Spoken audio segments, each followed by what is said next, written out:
Hi, Paddy Bergin here, and we're going to talk about mutual mindfulness, another aspect from the book.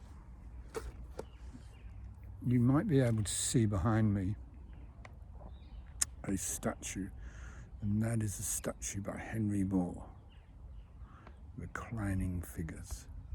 It is a beautiful statue, I love it. And in every day, in a different light, different weather, it just looks so different. Anyway, so I'm here in beautiful Kenwood Park, and just want to talk a little bit more about goals, well-forming goals. It's most effective to have a goal framed in the positive.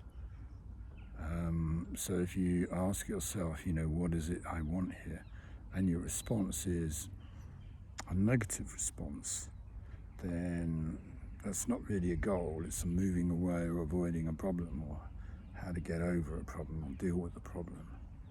So supposing I ask you, what's your goal, and you say something like, I don't want to be in debt anymore. So then my response, or if you're on your own, you can do this as well. It's good to write it down. So the response to you don't want to be in debt anymore would be, okay, so you don't want to be in debt anymore. So what is it you want instead? So now I'm causing you, by asking that question, to think of a goal. So your response might be something like, well, I just don't want those brown envelopes coming through the door anymore. And my response to that would be to pace, to acknowledge, which is, so you don't want the brown envelopes coming through the door anymore. And what is it you would like instead of that? So now the person is going to have to think about, what do they want instead, which would be another goal. So they might say something like, what might they say?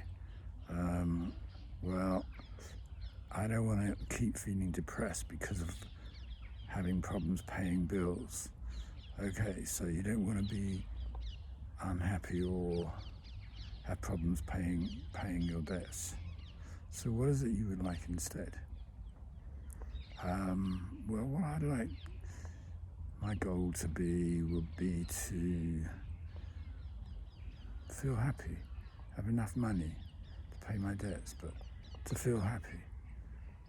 Great, now there's a positive goal. Now we've got something to work with. How can that person feel happy? And there's obviously many ways that we can do that.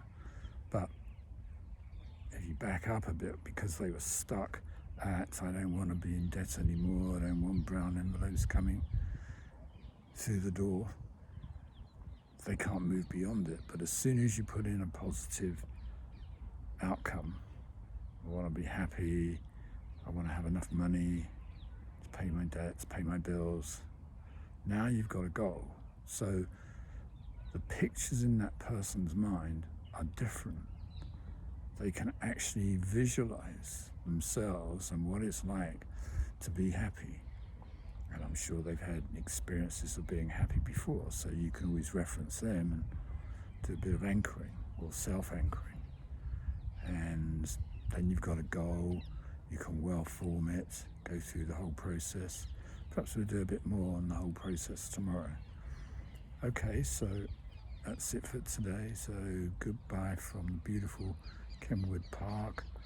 I'm going to give you a little twirl so as you can see what it's like. Here we go.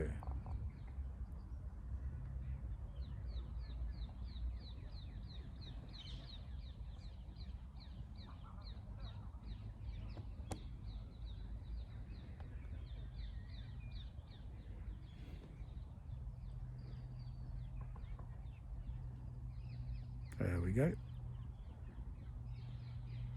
See you tomorrow.